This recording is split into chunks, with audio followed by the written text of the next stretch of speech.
Sounds good. This week in Arsenal, the Gunners win their final match against Everton to end with 89 points. Manchester City's win over West Ham gives them their fourth league title in a row. Arsenal fans buckle in for another summer of forced ridicule, and the off-season officially begins. Let's get into it. Maybe we'll have a good surprise for you.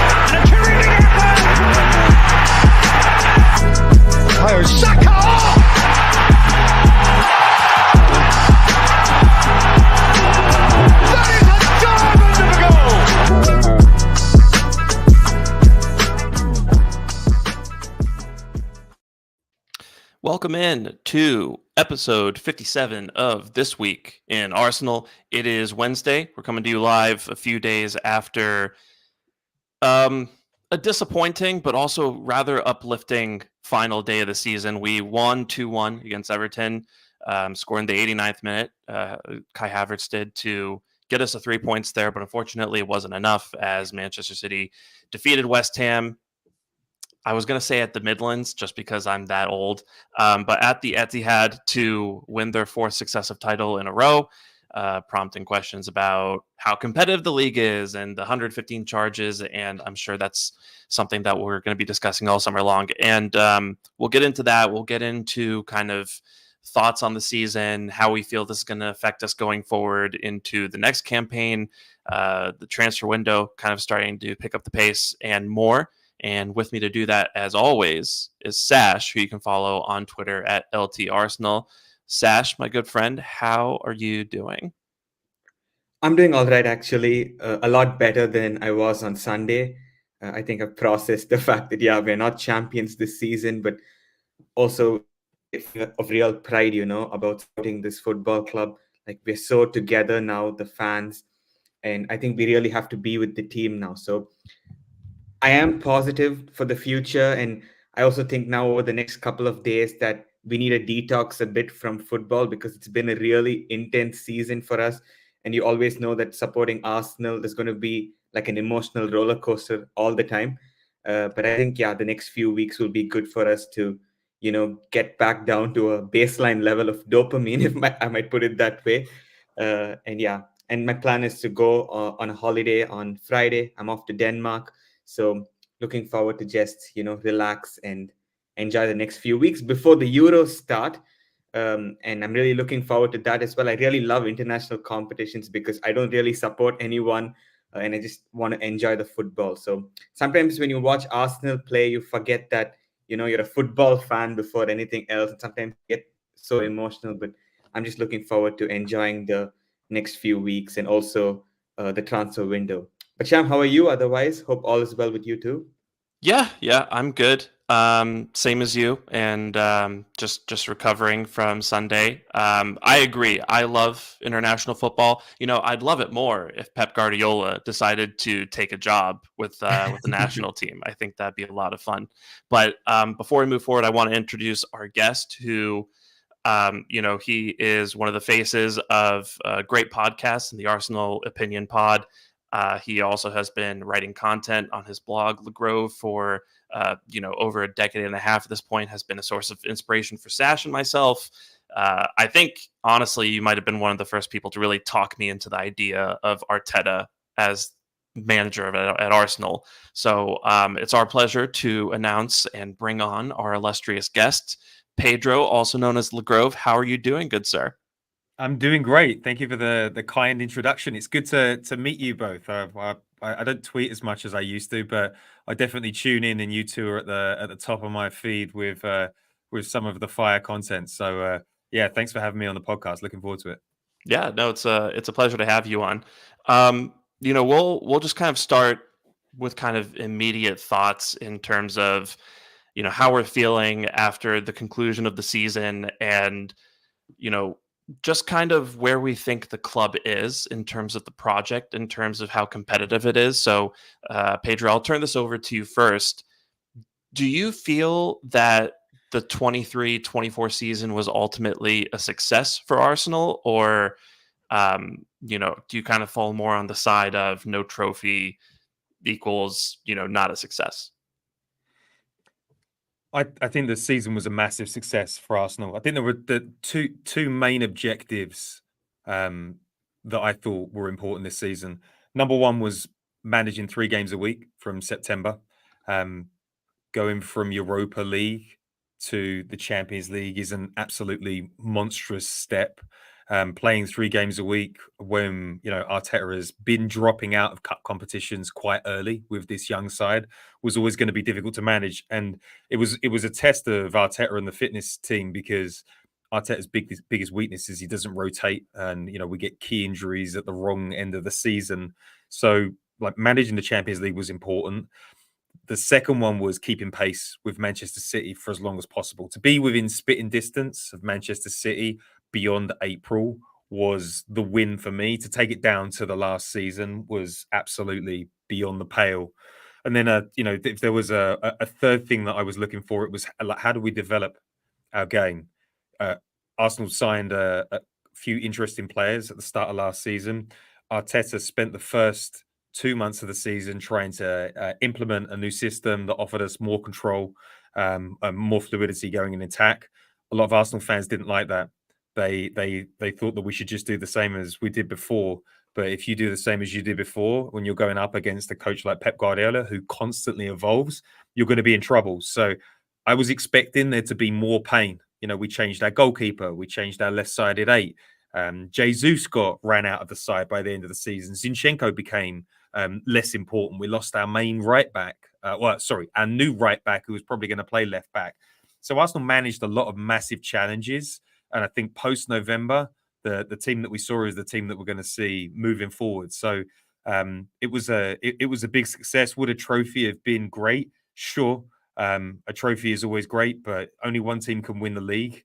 And I think the future looks brighter for Arsenal than it does for Manchester City, Liverpool, Newcastle, any of the other pretenders at the moment. So I'm absolutely pumped about where this team is heading. This isn't going to be 1 or 2 seasons of dominance. This could be 5, 6, 7 years of dominance. And we're right at the start. So it's very exciting. Yeah, no, I completely agree. I think, I was having a conversation with a couple friends about this, and one of them said that success is a spectrum.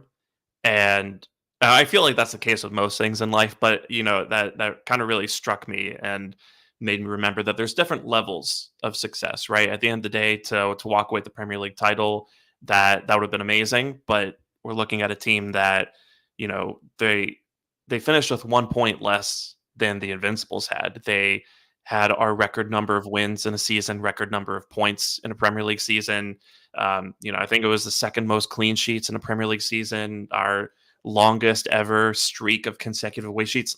They were breaking record after record, right? And I think we had a historic level defense that really was the base from which we went and achieved what we did this season. I think just watching this team, first of all, in terms of the season, I don't think I've ever experienced a season in which the Arsenal fan base was so united and so collectively in love with this team.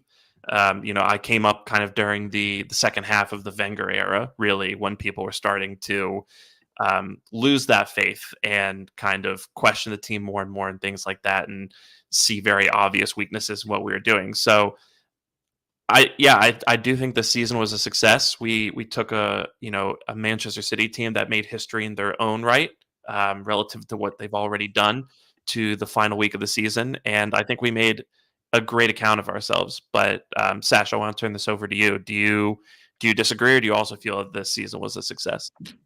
No, I absolutely echo both your thoughts. And yeah, you did mention all these stats, like most number of wins. I think, the proof is there for all to see. The numbers are there. And it was just a matter of a 1-game swing. And we were that close, And I think if you look at Arsenal under Arteta, we've made logical steps every season.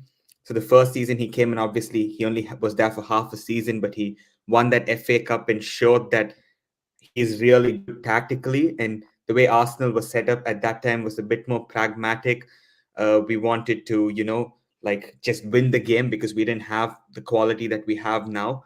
And I remember in 2020 that Arteta did this interview with a Spanish newspaper where he was like, we need a lot of specificity in positions. We need 5 to 6 players to be able to play the way we want to play. And for Arsenal, the last few years has been about evolution, And I just think if we sat back and we just hit teams on the counter, we might have won an FA Cup, we might have won a Carabao Cup, but it would have just papered over the cracks. But what we have is real progress. And look, the point of playing football is to compete for the biggest competitions in the world and try to win it.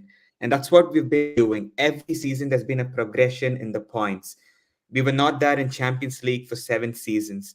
We qualified for Champions League last season, and nobody expected us to challenge for the league, but we did. But we did fall short in the end. This season, we've taken it a step further.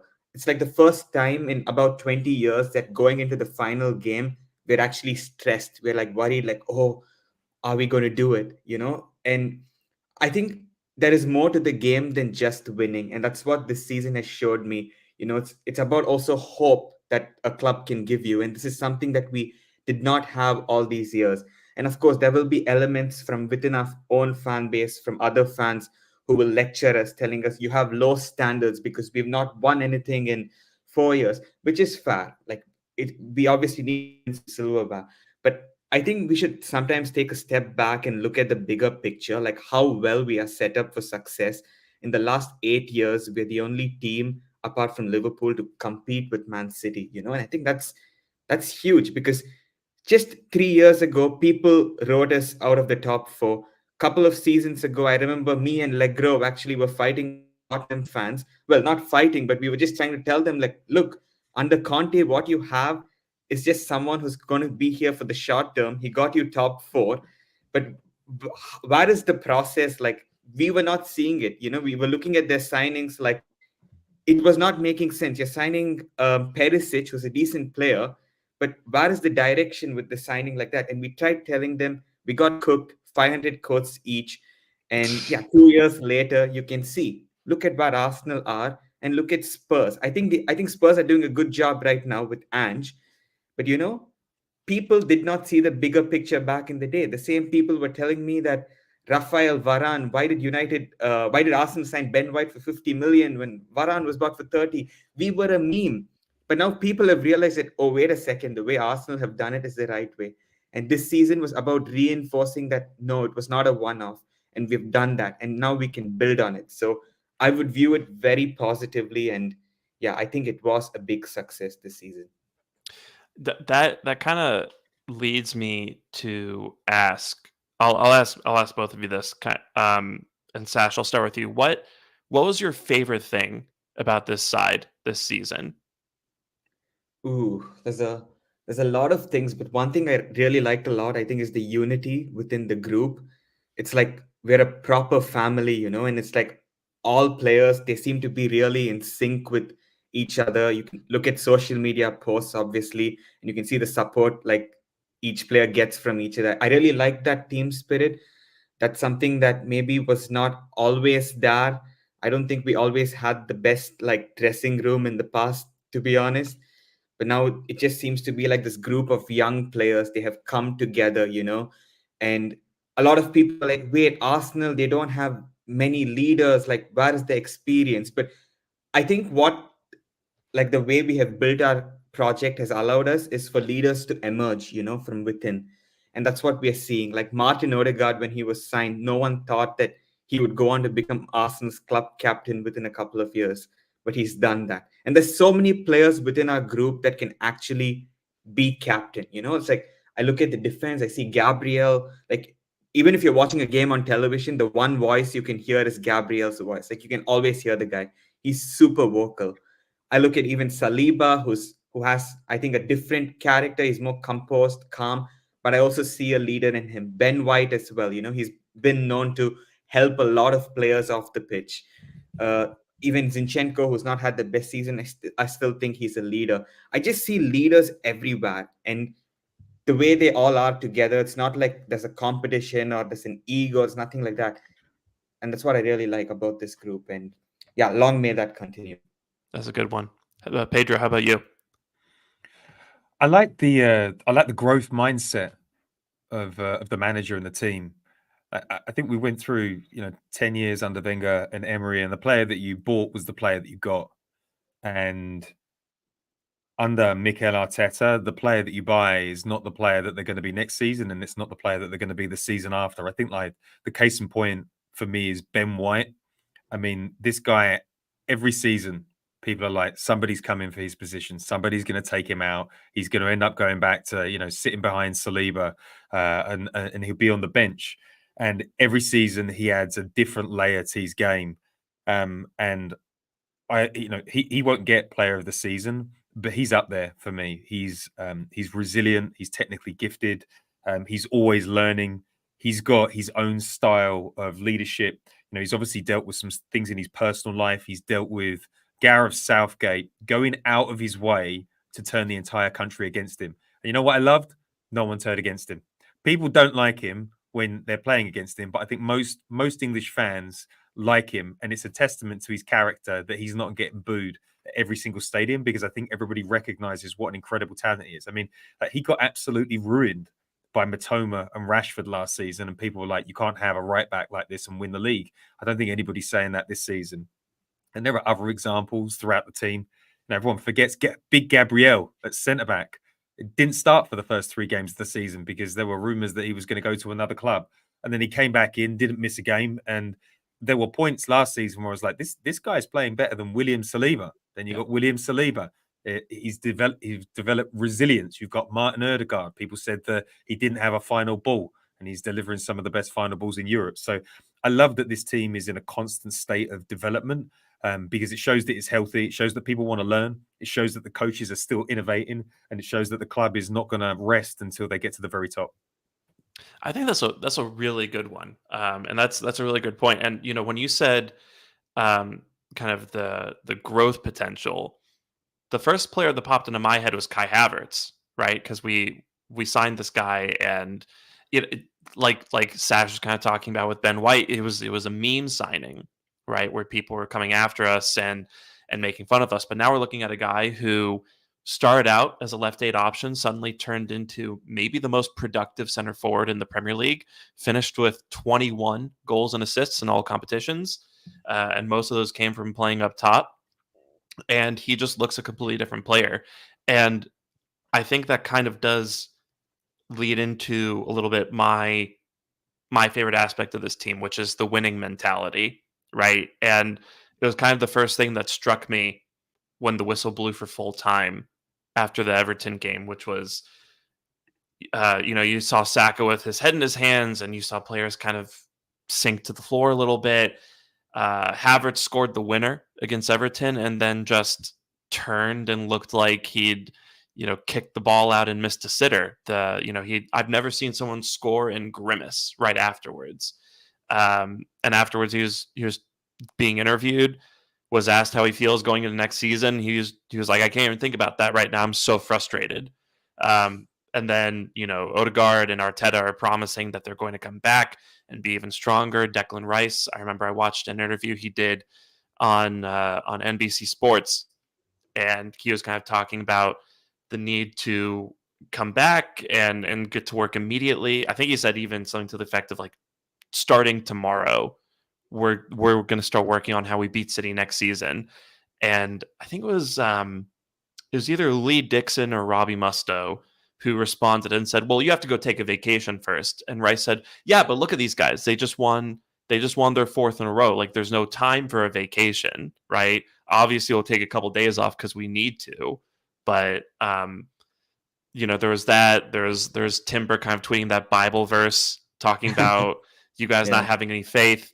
There was the Raya interview where Thierry Henry asked him, would you win the Champions League or the Premier League? And he said both. These guys are winners. And those are just the people that we signed in the previous summer, right? So this team, I feel almost from top to bottom now, is just filled with guys who want to get better, want to improve, and they want to win. And they hate losing. They hate coming up short. And I think we're going to see the effects of that next season. But the reason I bring up mentality really is Rodri on Sunday had a couple comments of his own regarding Arsenal's mentality, and he basically said something to the effect of, "I knew City were going to win the league when Arsenal came to the Etihad and decided to play for a draw, and I knew at that point they were too scared to beat us to the title." So, Pedro, I just kind of want to get your thoughts on those quotes and kind of your thoughts as well, just regarding where the mentality of the team is and whether this draw at the Etihad is what tanked our season, like a lot of people seem to be saying.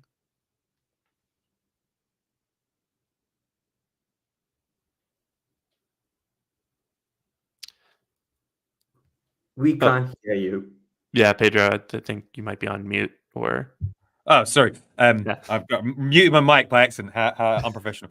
I was kind of I watch a lot of YouTube. And I watch a lot of YouTube of things that I don't do. And I'll get into like YouTube beefs, and I also watch a lot of UFC. And when people trash talk other people, it's usually a sign of respect. Like I've seen YouTubers say, well, I've said loads of stuff about them and they never respond, or UFC fighters trying to get a rise out of a big fighter and they don't respond, and they find that the ultimate form of disrespect.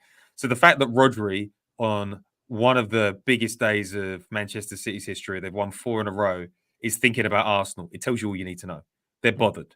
They've been frustrated by Arsenal this season. And I really hate the mentality jab in general, because like Arsenal players aren't going to go away this summer and work on their mentality. Like you have to understand the difference between Arsenal, Manchester City is, that average age of their starting 11 side. Like when you go through top players that are over the age of 28, they've got a lot of players over the age of 28. Players don't usually come into their peak until they start at 26, they exit at 31. Liverpool and Manchester City have a lot more players in that demographic that have won big things consistently over the years. Everything Arsenal are doing at the moment is new. It's for the first time. We'd never played in the quarterfinals of a Champions League with this particular squad. They hadn't even played in a group stage. Now Arsenal are like going down to the final days of the season against a team that have won a monstrous amount of Premier League trophies in the last decade. Manchester City have been taking winning teams and adding exceptional layer upon exceptional layer upon exceptional layer, unencumbered, for years. Arsenal were a banter club. We finished 8th 2 times in a row from Arteta, and now we're in the big leagues. So when we talk about mentality, like sure, everything can be apportioned to mentality. We shouldn't have lost against West Ham. I was in the stadium for that game. It was a nightmare game, but we had 30 shots on goal. We shouldn't have lost the follow-up game. We should have taken it out on Fulham. And we didn't. Like those aren't mentality problems; those are experiences. Next season, Arsenal lose a freak game against West Ham, because all teams lose, and then they take it out on Fulham in the next game. So it's like, to pinpoint us going up to the Etihad and not trying to win. Listen, we took 4 points off City, 4 points off Liverpool. What was the biggest problem before last season? That we couldn't do it against Liverpool or City. So we're progressing. I think Rodri is just frustrated that Arsenal are even in the conversation at the moment. But I wouldn't look at it as a sign of disrespect. I would look at it as a sign of respect. Rodri didn't care about Arsenal last season, and now he does. And I think the whole hierarchy of Manchester City is looking at Arsenal right now and saying, we've got a big problem on the hands. Honestly, that makes me feel better, because I had been looking at it as a sign of disrespect and letting myself get a little rattled by it. But I think thinking about it that way, in terms of the fact that, like you said, he's bothered. He's thinking about us now. Just it does make me feel that little bit better. But you're absolutely right. I it's funny to see people kind of point the finger at Arsenal and say, you guys didn't win at the Etihad, that's why your season didn't end with the Premier League title. But no one won at the Etihad, right? And I also think I was really impressed by their performance there, and I still am, because on the day Arsenal came to play City, got pinned in very early, and we didn't have the outlets to get out, really. Martinelli was only fit for the final 10 minutes of the game. Saka played 60 minutes and had to get subbed off, which I think normally tells you that he was barely fit to even feature on the day. And outside of that, if I have to point the finger at something that cost us this season, it's probably the lack of pace, the lack of an outlet that we can play the ball over the top to in those types of situations. Um, so I think we saw the game that was there for us, and we realized that it was probably either draw or lose, given the circumstances. So I think we did very well there. But um, yeah, I also think you're absolutely right, just in terms of the fact that this team is getting better and better every season. We've gone from eighth to fifth to second, and even second to second. This team has very visibly improved and very clearly been able to do things better and start breaking records and things of that nature. And this is a young team that's doing all these things for the first time, like you said. So, yeah, You want to talk about, you talk to anybody in football, and like particularly people at the highest level of game. If you talk to Sir Alex Ferguson and say, what would you do in an away game against a team like Manchester City? I would imagine majority of people say the most important thing is don't lose. It's an away game. Don't lose. I don't think any elite manager would be like, well, you're weak-minded if you don't go there to win. I would say it's totally the opposite. It would be a Wenger thing to go away to that Manchester City side and go all out, and then you get slapped, and then people are like, how naive were Arsenal? And that's been Arsenal for 15 years. Take a point every day of the week. Yeah. Also, I just maybe there's something wrong with me, but I just love when we play these disgusting low blocks sometimes against teams and frustrate. Like I wanted us to do that against Bayern in the away leg, right? It's just sometimes that's how you have to play, and that's the game that's there for you. And that's your route to success. And that's another thing I really loved about this team is just the variety of ways in which we are able to play. We can play the possession dominant game where we have 70% of the ball and 85% of the field tilt, and we have 25 shots on goal and all that jazz. But also we can play those games where we just sit back and we limit the shots and we soak up pressure and maybe try hit them on the counter, but really just frustrate teams when they try to attack us. So I think those are really good points. Sash, what are your thoughts on the Rodri comments and just kind of this conversation about our mentality and what went wrong for us?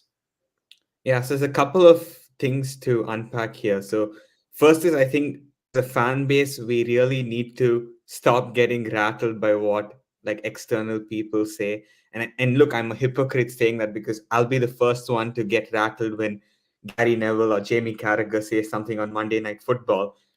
But I'm just saying we need to find a way to just ignore that noise.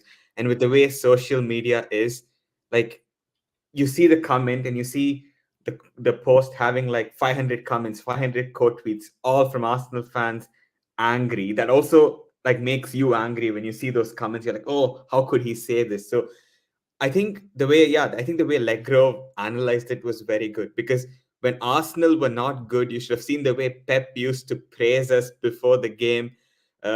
He's done this thing where I remember when Eddie Howe was manager of Bournemouth, he was like, this team plays football the right way. I know that when they play against us tomorrow, they're going to come at us because they have like a proper philosophy. They did that and they lost 7-0 after. So, it's, yeah. And also Legro had mentioned about like Wenger going to a ground like this and trying to go toe to toe and getting slapped. I still remember back in 2013, we lost 6-3 away at the Etihad. We have taken some real beatings at that ground.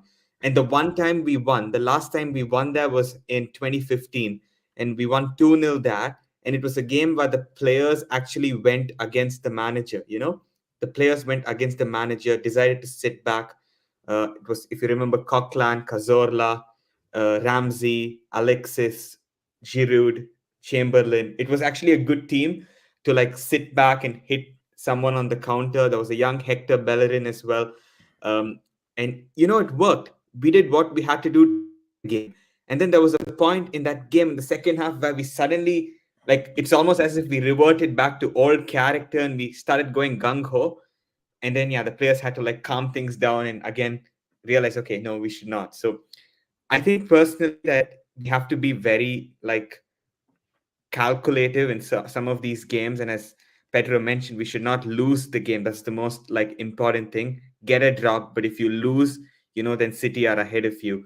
And I also think it's a bit silly to analyze like where the season went wrong when it's just a case of 2 points and the margins are like so fine. What if Son finished that 1v1? What happens then? You know, what if Trossard didn't miss that open goal against Aston Villa? It's just a case of one game, which is why I don't believe there needs to be a huge analysis of what went wrong. I think the conversation needs to be around what went right and how we can build on it. Unlike last season, of course, you could say that, yeah, we were inexperienced. We lost games in patches. Like last season in Feb, I remember we lost to Everton, we lost to Brentford, we lost to City. In April, we dropped points at Anfield, and then the next game to West Ham, then Southampton, and then City. It was almost as if we were losing games in clusters. It was like we had to hit rock bottom to actually come back to where we were. So, but this season we didn't let that happen. We had that defeat against Villa, and then yes, in the Champions League in the midweek we lost to Bayern, but we didn't let that affect our league form. We just picked things up and gave ourselves a really good opportunity to take it to the last week. And sometimes we also need to understand the side we are up against. I mean, I don't want to get into the legal stuff, but what they have done to get here. This has been a team since 2008 that has been pumping in the cash. In their first couple of years, I remember they had like 5 or 6 strikers, and I used to wonder like how they used to have Tevez, Rocky Santa Cruz, they had Bellamy, they had like Adebayor. It's like, how could a team be this stacked? I always used to wonder. And what Pep will say is, look at our net spend. But I'm like, look, before you came, Pep, like what you inherited was really good, right? And you have obviously built well on that, and fair play to you. You're a great coach. But this has been a team that has been built over like a decade, and they're there. They're like so well set. And yeah, we were in the pits a couple of years ago. People were saying we're not a top 6 club anymore. And here we are taking it to the last game week. And yeah, as Allegro mentioned again, he spoke about the age profile of the squad. In a few years, I don't think that City are going to win the league. I think it will be Arsenal that will establish themselves as the best team in the Premier League. And yeah, I'm really proud of the season, and whatever Rodri says, I mean, I'm not really going to pay much heed to that. And if anything, it could be used, I think, as a good fuel for next season. You saw what Arteta did in the Amazon documentary when Ivan Toney said nice kickabout with the boys.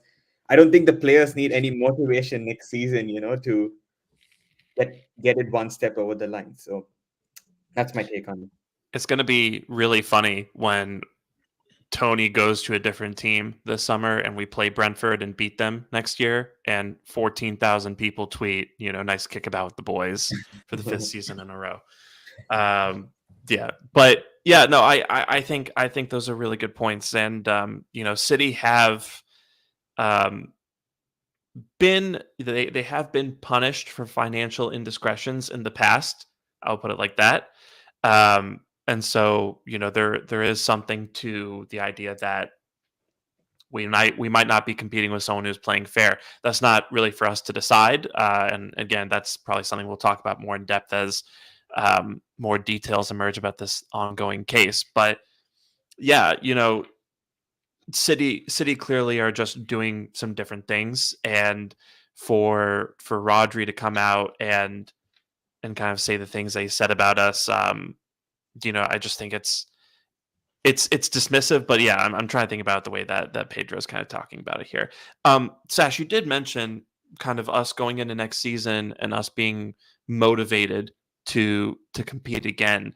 Do you have any worries that the way this season ended will be deflating or discouraging for the team, or do you think we're just going to blow right through that?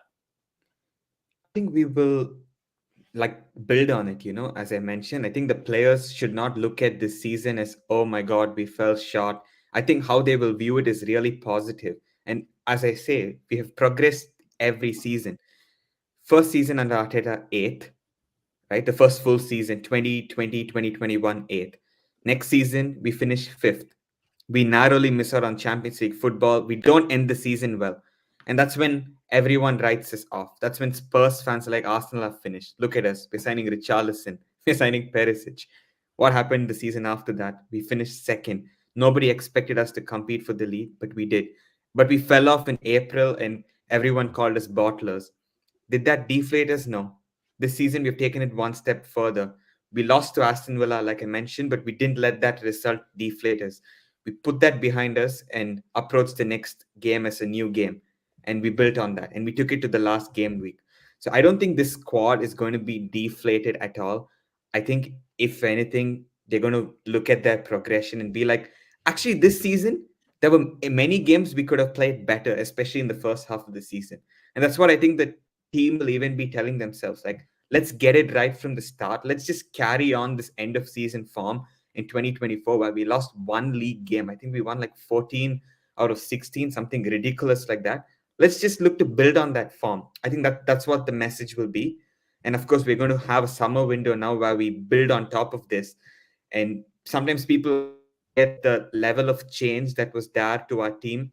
Like Xhaka and Thomas Partey, for whatever flaws they might have, I think they were one of the best central midfield pairings in the league whilst they were here. They played over 30 games last season. And suddenly going into the start of the season, Thomas Partey is injured, Granit Xhaka is sold, and we are left with a completely new midfield. And people will say, look, we paid 100 million for Rice, 65 million for Havertz. That's cool. But still, it's a completely new midfield setup, that we were trying to play. And I do think that had like some issues at the start of the season. We were not as fluid at times. And but the thing is, we have corrected it towards the end of the season. So we played Jorginho, we found a solution. And obviously there's a lot of talk this summer about Arsenal signing like a central midfielder or number 6, whichever way it is. I think that position is really essential.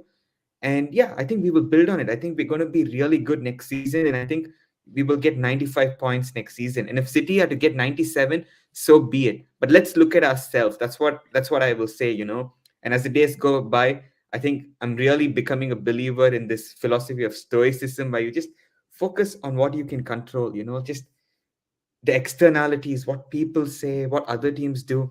Forget about it. Focus on your own lawn.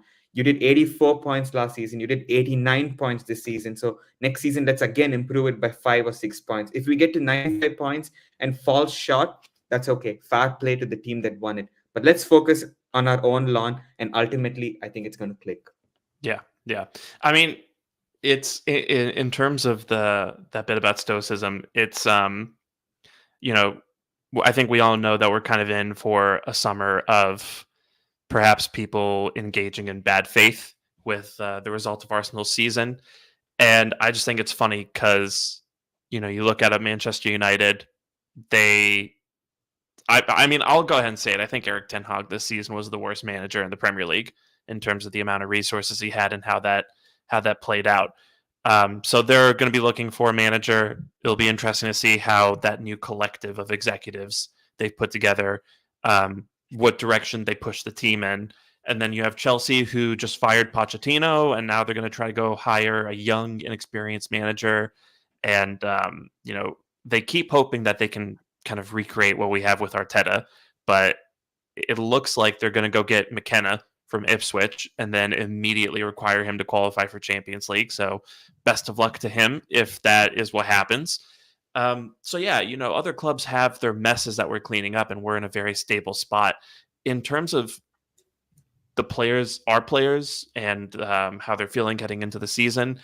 I kind of mentioned this earlier, where a lot of the players just seem hungry to start again, and I think a lot of guys in this squad are going to be like John Malkovich on the treadmill in Burn After Reading, where he's just yelling at the TV, "I'm going to get you, you fuckers." I think that's going to be the mentality on the team. But Pedro, what are your thoughts? Do you think that there's going to be some discouragement in the squad, or do you think that they're just going to be rearing to go again as soon as that first whistle blows in August?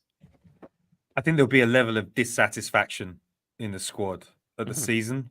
I don't think anybody will be upset. I don't think there'll be a hangover. I think they've got it all to play for. I'm encouraged by that. Like I like seeing players crying at the end of the season because they thought that the 1 in 500,000 chance they had of winning the Premier League and West Ham stepping up for us was going to happen.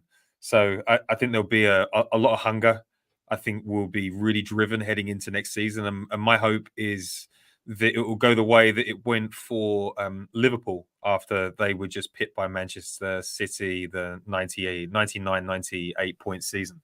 So I think sometimes losing out in a painful way is good for a team. I think with this team, considering their age and considering how they've reacted to moments like that before, I think this is probably a great thing. And I'm just thinking back to, when we missed out on top four, and Sash was referencing us talking about Tottenham fans, and Tottenham fans were like, "We've finished Arsenal; they'll never get back." A lot of Arsenal fans were saying, "This is the best chance that you'll ever have of making top four."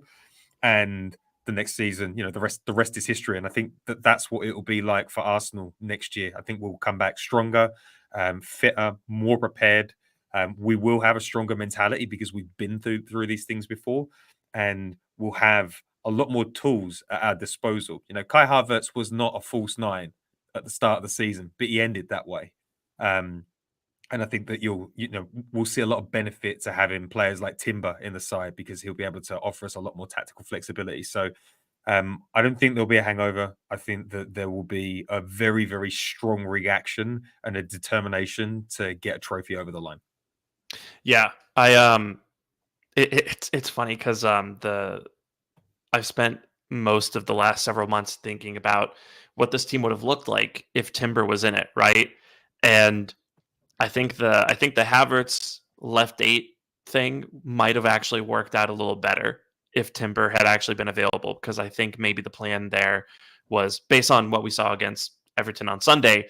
He moves up the pitch, kind of into that spot, and then Havertz kind of goes forward as a second striker. But we'll see if that's something that we try to do again next season. But yeah, I think you make a great point referencing our season after the 5th place finish, where Spurs effectively were the ones who kind of undid our Champions League place charge, and the season after we just basically blitzed the league and were competing for the title, and then ended up finishing second and getting that Champions League spot kind of as a consolation prize and not really the target. So yeah, I think this team kind of has a history of maybe falling short of I would call it a bonus objective, because I don't really think they've fallen short of the set objective for a season just yet. But they'll fall short of maybe kind of the best case scenario, and then the next season they'll outdo themselves and really just show improvement in that regard. And yeah, I think the players will be hungry. I think the players will improve, and I think kind of they'll rest, recharge, refresh. And I think also, well, not think, I know that we're going to have some new pieces in this team by the end of the summer. So that's kind of what I want to turn to now, and just kind of maybe give some opening thoughts on how we think the summer window is going to go. So, um, Pedro, I'll come to you first. What do you think are the priorities for the team in the market? Who do you think we're trying to go after, and are there any players that you would like to see us sign? I think top level, the objective of the summer will be to slim down the squad, find more trusted players, and build more unpredictability in our starting 11. Manchester City can create a different system with world-class players in every single position. I think Arteta's probably got 15 or 16 trusted players. And, when you're going into the final stretch and it's impossible to rest Saka because you don't trust Reece Nelson, that's not good. When you have your 2 centre-backs playing nearly every minute of the season, long term, that's not good. And when Zinchenko, when your left backs are broken, Zinchenko, who can't be relied upon for more than 6 games, or a Kivior who's a centre back playing a left back, I think you've got problems. So I expect us to slim down the squad this summer. I think the primary targets will be an explosive winger so that we can do more with Saka. Everybody forgets what a tactically flexible player Saka was. Started his career at left back, he's playing on the right wing. He could probably do a job in a 10 position. Like there's so much more to come from him as a player, but you're not going to get there unless you have like a Pedro Neto level style of winger. I think that they'll look at a 6 or an 8, but I think a lot of that's dependent on whether Thomas Partey is moved on. Arsenal were obviously keen. There's a reason that Jason Aito and Edu were out in Saudi, and they definitely were probably speaking about Thomas Partey. And then I think that there will probably be an investigation into whether they can get a better left-sided centre-back, because I don't think Kivior is at the standard to cover and do what Gabriel does in that position. I think they need a younger version of that, somebody that can come out of some defense, somebody that's like really, really aggressive, and someone that can play with the ball at their feet. And then the final one, I think we will go for a project level striker, someone that can sit behind Kai Havertz, develop their game, someone with a very high ceiling, someone that can offer us a different type of goal. You're probably looking for a kind of younger version of what Ivan Toney does at Brentford. I know Sesko is really hot on the radar. I expect us to be looking at strikers like Evan Ferguson, like those very, very rare strikers that seem to have it all. They can drop deep, they can go out wide, they can blitz defenders, they've got tight control in the box, and there is a potential that they can deliver Harry Kane-esque goals. And I don't think we have a true goal scorer in the side at the moment. So I think that's loosely where I see the summer going. Yeah, there is kind of that class of young strikers right now. Obviously, you have guys like Osimhen and Isak who are maybe the cream of the crop in terms of what's available this summer. And I'm not even sure if Isak's going to be available really. But there's guys like Evan Ferguson and Benjamin Sesko, like you said. I think I'd also throw Joshua Zirkzee in there. Seems to be a really talented player. Would you be open to signing maybe a more established striker like an Osimhen, or do you think it needs to be the project striker? I think Osimhen is such a risk. I think signing anybody from the Italian league comes with a massive risk. It's so much slower than almost every league in Europe. And I like Xerxes. I mean, he looks absolutely incredible, but he's playing against a slow motion system of Italian football. So you just don't know what's going to move over here. And I always think back to Mkhitaryan signing for Arsenal when we shipped Sanchez the other way, and he was so slow and he was so poor. And then he goes over to Italy and he looks like a world beater. He had a fantastic season. So, and Osimhen is going to come, he's probably going to cost a club like Chelsea 110, 120 million. You have to be really, really good to hit that level. And I don't think Osimhen is at that level. And if you said, would you spend 120 million on Osimhen, pay him 350, 400 grand a week, or would you take a chance on a Sesko or an Evan Ferguson, see if you can get them for less than 60 million and then develop them in an Arteta system and see where they go? I would take the project striker every day of the week. And I would also, even Sesko is a risk because not all Bundesliga players come over and adapt. I would prefer to buy from the Premier League. And I think Evan Ferguson is 20 years old. He's out of favour there. If you can get a player like him into Arteta and his coaching staff's hand, where could that player go? And you can guarantee a player like Evan Ferguson will be looking at Arsenal as a next destination if it was possible for him. Honestly, it's really funny with Ferguson, because if you'd mentioned him to me 4 or 5 months ago, I would have said absolutely not, bottom of the list. I think he's going to be a great player, but Brighton are going to want crazy money for him. But like you said, he really hasn't been involved this season like we all were probably expecting back in August. De Zerbi's leaving. There's going to be a bit of a shakeup there in terms of, the manager comes in, the way that they're going to play, maybe some of the players that are valued. So I think it is an interesting time now to swoop in and grab Ferguson. He's definitely not going to cost us, 9 figures like I was kind of worried he would a few months ago. But Sash, where or not where, but what do you think the club should be targeting in the summer?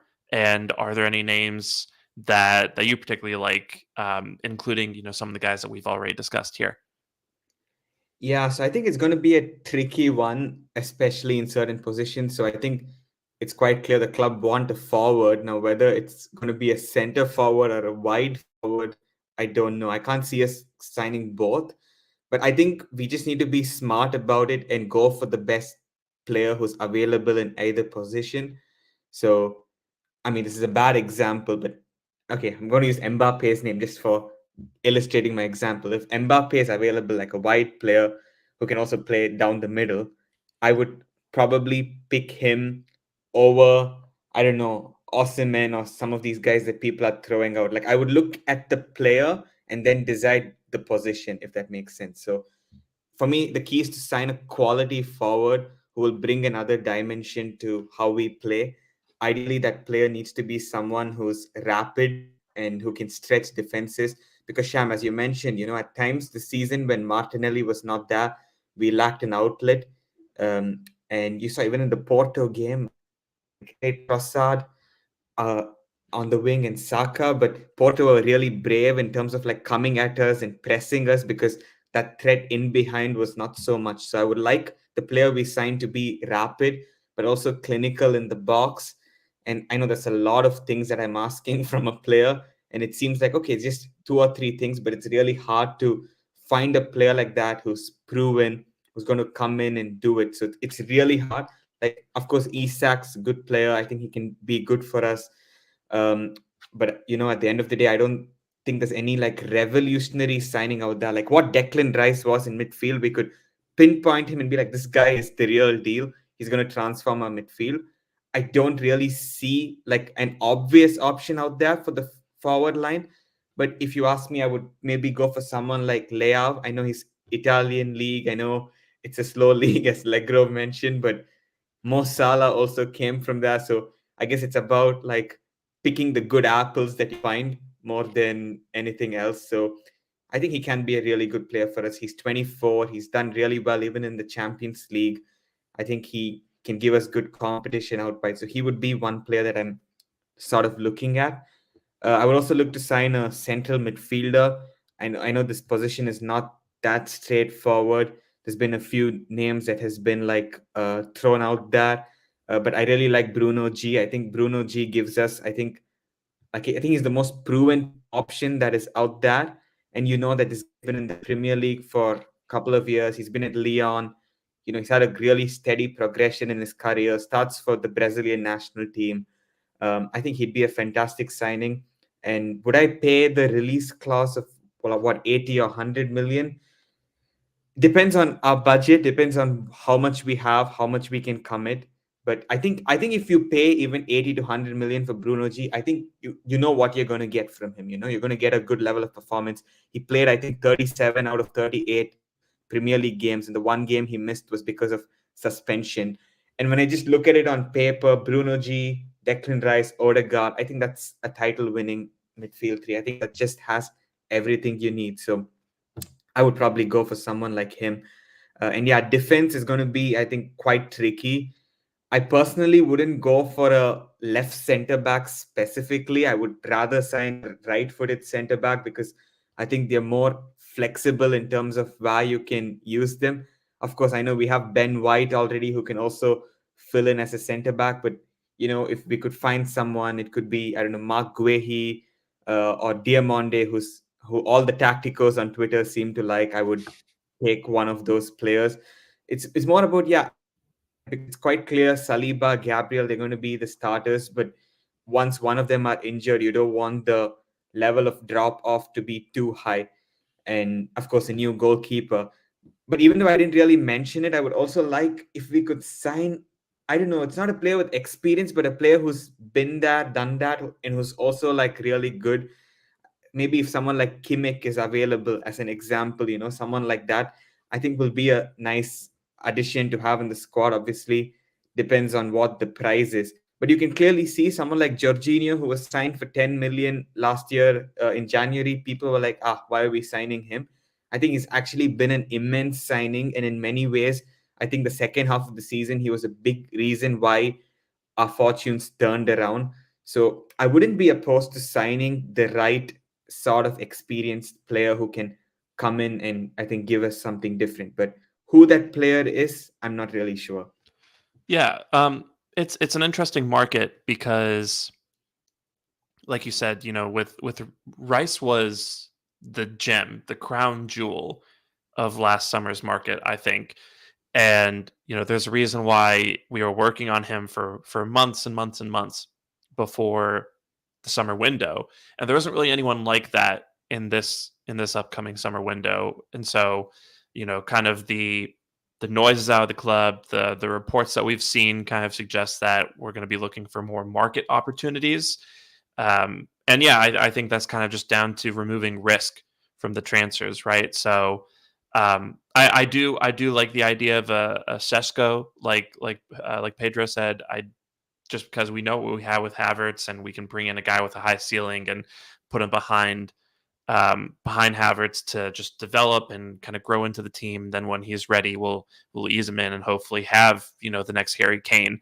I do like the idea of Bruno G, just because again, he's been in the league, he has Champions League experience, he's a full international. He's just a very experienced player, and again, it's very low risk. I'm pretty sure there's reports out there saying that most teams don't really plan on paying the release clause. So if we do go for him, we'll see what happens there. Um, there is one player who I know both of you are not the biggest fan of, who we've been linked to a fair amount so far, and that's Jorel Hato. So, um, you know, Not I a big think, fan of. did you say not a big fan of? No, I thought you said we are not big fans of him, unless I heard that wrong. Yeah, I feel, aren't you both? I feel like, I know Pedro. I've seen you come out and say they're not a big fan of him. Uh, am I wrong? I feel like you and I were talking about Hato recently, and you said you weren't like super into him, or am I misremembering? Sash. Yeah. Oh, sorry, Pedro. No, I to confirm, not that I'm not it's not that I'm not a big fan of him. I mean, he's clearly a very talented player. I mean, like, doing amazing things at 17 years old. I just don't think, like he's not a big guy by any stretch. He's not powerfully built. He doesn't have a lot of experience. I just don't see, like, do you see us having a fullback problem at the moment? Like, I don't, and I just don't think an 18-year-old. I don't think it's in his best interest to move to Arsenal unless he's getting shunted out on loan. I don't think you can afford to. We could have bought him, or we could have got him for a very low fee. I think his contract was up at the end of the season, but now he's signed a new deal. He's a £60 million player, and I don't think he's got the experience to usurp Ben White or Zinchenko. I think that we need more power in our defense. Like, he's a lovely speculative signing, but we always have to remember William Saliba came to Arsenal and he went out on loan 3 times, even when he looked ready. I'm not sure Hato is the full ticket for this Arsenal side, at least. Yeah, I was telling. This is a part of the conversation I had with Sash. I actually completely remember. I love the idea of Hato, just because I do think I think he's very technically gifted. I do think there is some physical potential there, but and also he strikes me as a guy who can play left center back and left back, and I know a lot of people out there seem to think that he's a similar profile to Gavardiol. So it's interesting to imagine what we could do with a player like that. But yeah, like you said, I think we're just kind of hitting a point where if you're going to spend that kind of money on a player, they need to be a very immediate difference maker. And if you told me that we could get Hato for 25-30 million, then let's talk about it. But I think the current price is being mooted is just very discouraging. But Sash, how do you feel about the prospect of signing Hato? It wouldn't be my priority signing. Like, obviously, I don't want to pay 60, 70 million for a left back, ideally. Like, I think there are more pressing needs. And I think this is the sort of signing Man City might make when they have everything that they need. And they're like, where can we spend some money? and then you buy a player like this. But I was more inclined to doing it when people were saying you can get him for 20 million. Then I thought, yeah, then it's a no-brainer. If he's so good and so talented, we sign him, we play him in preseason, and we see how he does. And then depending on that, we go ahead. So that's not the age profile that I would look at for this squad personally. I would be more inclined if someone like Alfonso Davis was available, and I don't know if he's even if he costs like 40 million or 50 million, I would probably be more inclined to going for someone with that sort of experience who can come in and do a job. I am slightly concerned with the left back spot, to be honest, because look, we right now we play Tomiyasu there, but I think his fitness record is not really good. So there's a lot of games that he could miss there. I know we have Timber, but again, he's not really a left footer. I think that's not an issue as such, but I still would prefer having like a natural left footed option there. Just with Kiwior, who many say might leave the club end of the season. I actually liked how he played at times, but I think he also showed you that maybe he's a center back. And I think what's nice about a guy like Hato, that profile, I know Legrove mentioned that he's not super like physical, but I think if you want to be like the blend between left back and left center back, maybe it's better not to like, I don't know, be built like a beast and instead be a little bit like more like, I don't know what the word for it is, but yeah, not be too stocky. So I think people look at Hato as someone like Alaba, that's sort of a profile who's really solid and can play multiple positions. But yeah, the age profile is probably my only issue, and 60 million is something that I don't think we should be paying for a left back. So it'll be interesting to see if Arsenal can find someone for that left back spot, who's like 30, 40 million, but fits the profile, is left footed, is young. There was links to this guy from the Turkish league today. I cannot quite remember his name. 30. I can't pronounce his last name off the top of my head right now, but Ferdy. Yeah, that guy. I can't pronounce it either. Kadiyoglu or something like that. Yeah. The thing is, like, I don't trust these Turkish sources to begin with, so I don't even know how legitimate they are. Like I've been like sort of covering transfer news now, I think, for 7 years, and like the Turkish outlets have like the biggest miss rate. Like some of the stuff they come up with is insane. So I don't know if this is another one of those or whether there's some truth to it. But I think this is the sort of profile we would need, like 24 years old, who's done well for a season in a league, fits the profile that we're looking for. So we just need to be smart about it. So let's see who we end up. But yeah, it's not my first priority. Definitely, I look to sort out that forward and that midfielder, and yeah, also the center back ideally before going to some of these other nice to have positions. Yeah. I feel like we could talk about transfers all day, but Pedro, I know you got to bounce, and I'm sure Sash, I'm sure we'll do a transfer special at some point later on, whether later this month or sometime next month. But I think this has been a great chat, and I think we'll put a bow on it here. Pedro, thank you so much for joining us. Really, it's been an honor to just talk about this last few days with you and kind of preview the summer coming on shortly. So yeah, thanks for being here. We really appreciate the time. Thanks for having me on. It's been a great chat and lovely to meet you on a podcast. Yeah.